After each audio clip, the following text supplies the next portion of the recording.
Hello everyone, welcome to my channel. It's lovely to have your company again today. Today I want to talk to you about another one of my books because what I'm doing is every month I'm going to be presenting one of my books to the world. I have 10 books now, and that is quite an achievement, and I feel quite happy that I've got that many. Don't worry, I'm not going to stop writing. I've got so many stories. That's like going round and round and round in my head. But at the moment I'm working on an audiobook for somebody else. So once that's done, I will write the next book. So for July, I thought it would be lovely if we could read something that's a bit lighter than my other books. It's in a different series than my other books, but it also talks about love. All my books talk about love, of course. Those of you who know me and have read some of my books, you will know. So the book I want to talk about today is called Under a Namibian Sky. And this is the book. I don't know, can you see the book cover? Beautiful book cover. I'm so happy with this book cover. I love it. Now, Under a Namibian Sky is, as the title suggests, set in Namibia, where I was born actually, and lived for a while, and a lot of my family still live there, and it is a country very close to my heart.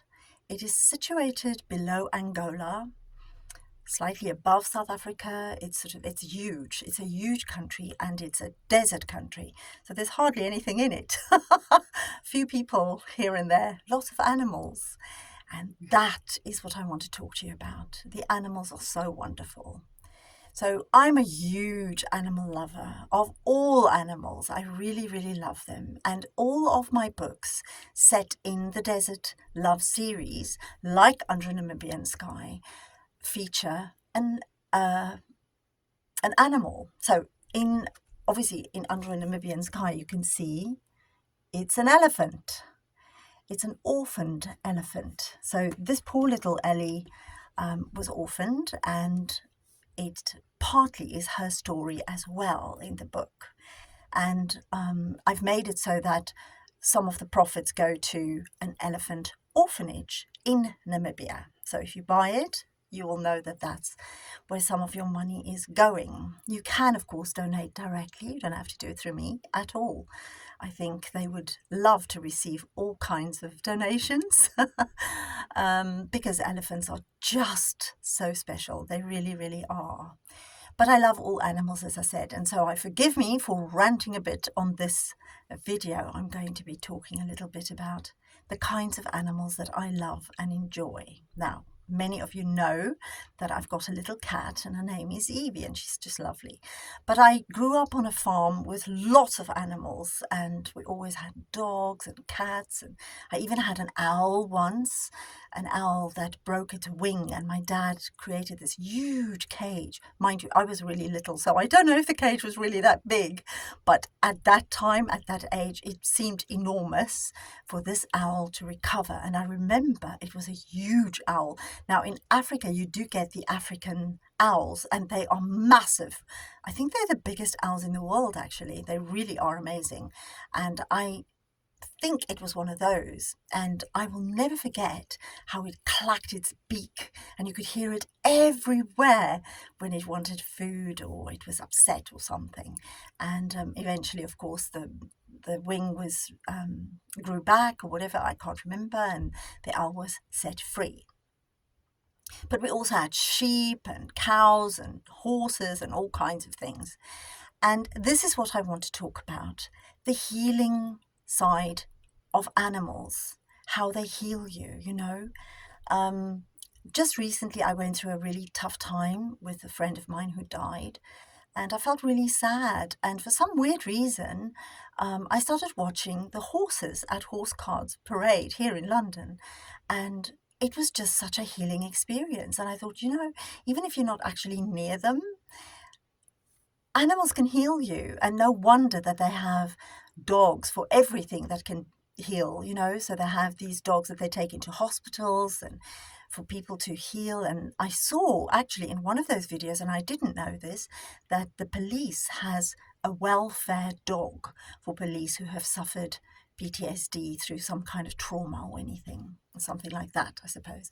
But it was amazing to me. And so, like I said, most of my books are, not most of, all my books are about love. All of them are about love.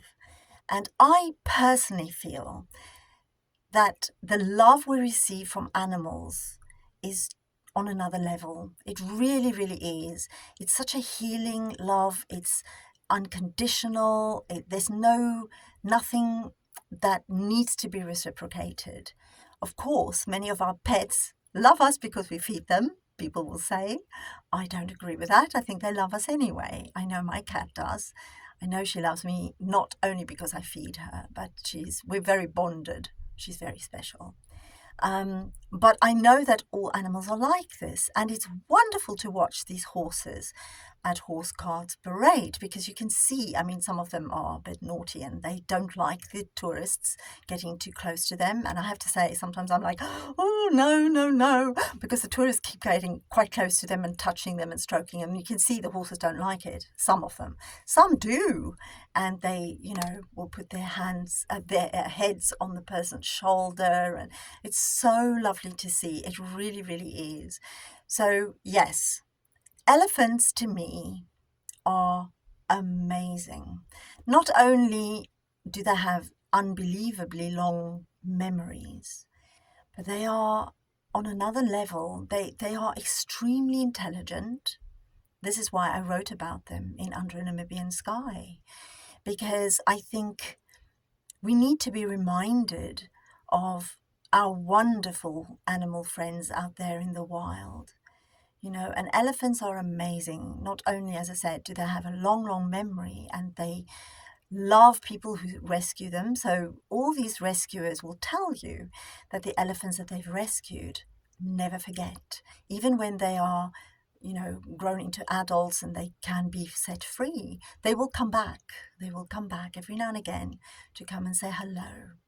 And there is a story in Southern Africa of this man who rescued a herd of elephants, and they were wild, completely wild animals, and eventually they accepted him into the herd. It took a while, but they accepted him into the herd. And when he died, of course, nobody knew how to get in contact with the elephants, but they somehow knew. They knew, and they came and stood around the house where he lived for 2 days. Isn't that amazing? Yeah, so elephants to me, they are so, so special, but all animals are. And so I love writing these books set in Namibia because of the fact that I grew up there. I understand it. I love everything about it. And I love the animals there even more. And if you ever go there, you will be amazed at how often you just see wild animals just along the roads. These roads are very, very long roads, very lonely roads. There's hardly any cars there. So you often see, zebras in the distance, or a giraffe or something like that. Lions sometimes too.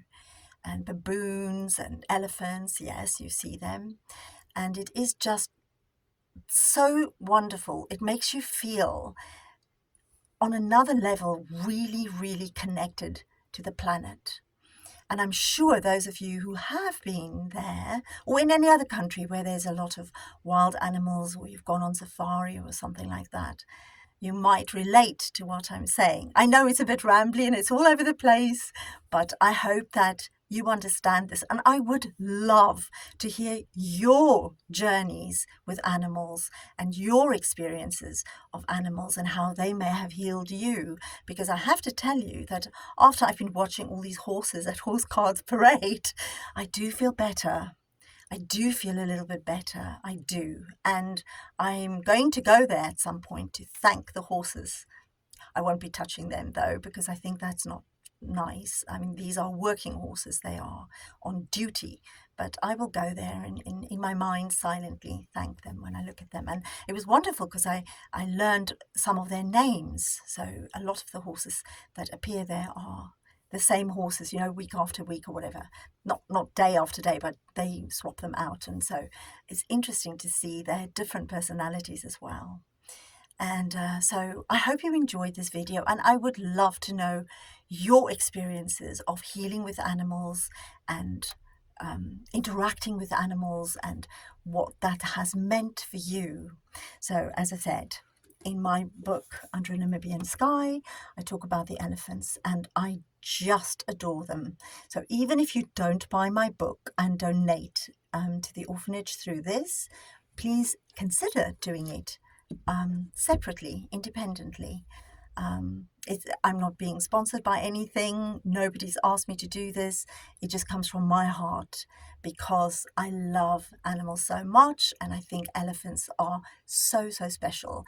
And they've been so endangered, really. So I think they deserve our help when we can give it. Only when we can. We're all, in a bit of a bind, perhaps, financially these days, all the things that goes on in the world. But if we can, I think we need to assist our animal friends as well. So as I said, I hope you've enjoyed it. If you have, please like my video and subscribe if you haven't yet. And if you have subscribed, check to see if you're still subscribed, because sometimes YouTube weirdly kind of unsubscribe people. I don't know how that works, but I've seen it for myself. And of course, to subscribe is completely free. You can subscribe to as many channels on YouTube as you want to. It's all free. So, and I today wore red in honor of Namibia, because the sunsets there are so red and lovely. And yeah, so in Afrikaans we say an oulap se rooi maak mooi.